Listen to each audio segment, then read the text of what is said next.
পরের দিন সকালে শিয়াল কাজে বের হয়। মৌসুমী দুঃখীর কবরের উপর কিছু মরিচ গাছ রোপণ করে। বিকেল বেলা আকাশ মেঘলা হয়ে আসে। শিয়াল তাই আগে আগেই বাসায় ফিরে আসে। বাবা বাবা, দিদি কোথায় গেছে? দিদিকে ছাড়া আমার ভালো লাগে না বাবা। আমার দিদিকে তুমি এনে দাও বাবা। তুই কাঁদিস না মা, তোর দিদি ফিরে আসবে একদিন।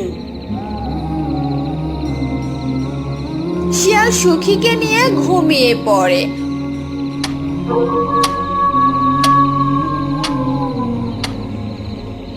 রাত 12টার পর মৌসুমী রান্নাঘরে কাজ করছিল। কারেন্ট যাওয়ার আর সময় পেল না।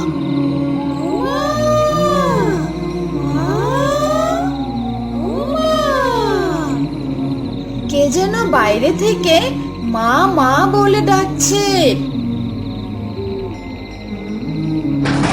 মৌসুমী দরজা খুলে বের হয়।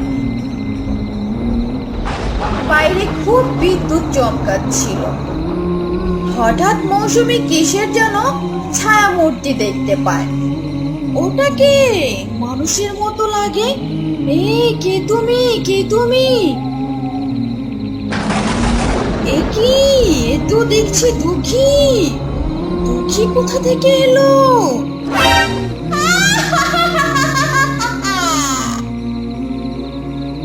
মৌসুমী এক চিৎকার দিয়ে অজ্ঞান হয়ে যায়।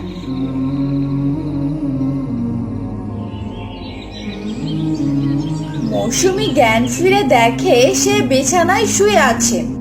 কি হয়েছে বউ, তুমি বাইরে অজ্ঞান হয়ে পড়েছিলে কেন?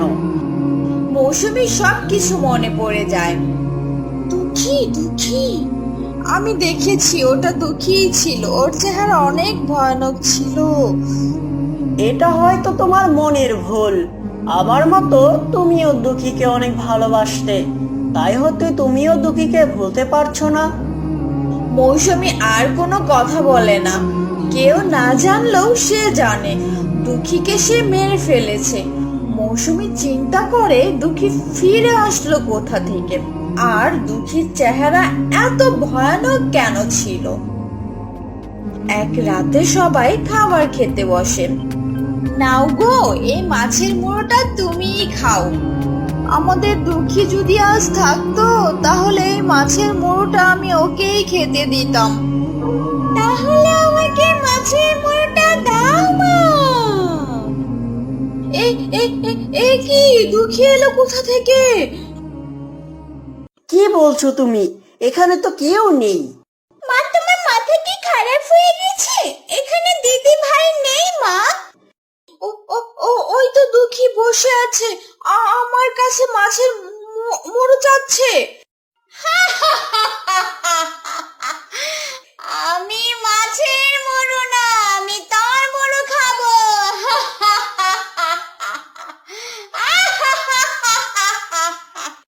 না না না না, আমাকে মেরো না। আমি তোমাকে ইচ্ছা করে মারিনি। মৌসুমী অজ্ঞান হয়ে যায়। মৌসুমীর জ্ঞান ফিরলে শিয়াল জিজ্ঞেস করে, বউ, তখন তুমি দুঃখীকে মারিনি এ কথা বললা কেন? কই, আমি তো এমন কিছু বলিনি। শিয়ালের মনে মনে সন্দেহ জাগে। কয়েকদিন পর রাতে সবাই ঘুমাচ্ছিল। মা মা, ও মা, উঠো। এ কি দুঃখী, তুই এখানে? আমাকে 10টা টাকা দাও না মা, আমি আইসক্রিম খাবো। তুই না মরে গিয়েছিস, তুই আবার ফিরে এলি কিভাবে? তুই আমাকে কেন মারলি? আমি তোকে ইচ্ছে করে মারিনি দুঃখী। হ্যাঁ, তুই ইচ্ছা করে মেরেছিস। তুই মাত্র 10 টাকার জন্য আমাকে করেছিস, তোকে আমি বাঁচতে দেব না। না, আমাকে মেরো না, আমাকে মেরো না। এমন সময় শিয়ালের ঘুম ভেঙে যায়।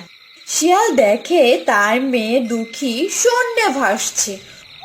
দুঃখী মা আমার, তুই এতদিন কোথায় ছিলি? আর তোর এই অবস্থা কেন মা?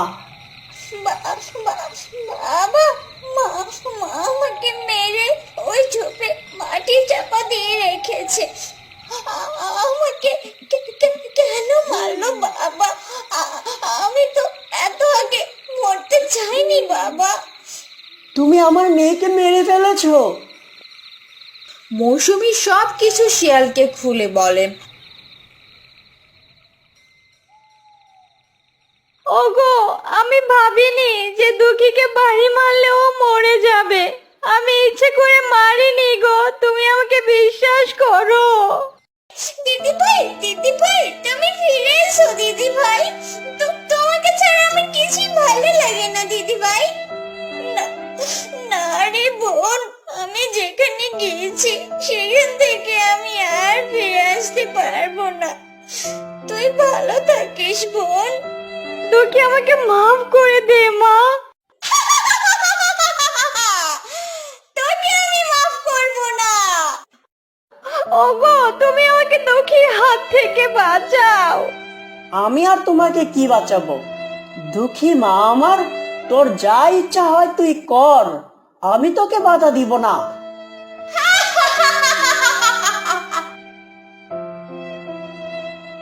ওগো, আমাকে বাঁচাও, আমাকে বাঁচাও। দুঃখী আমাকে মেরে ফেলবে, আমাকে বাঁচাও।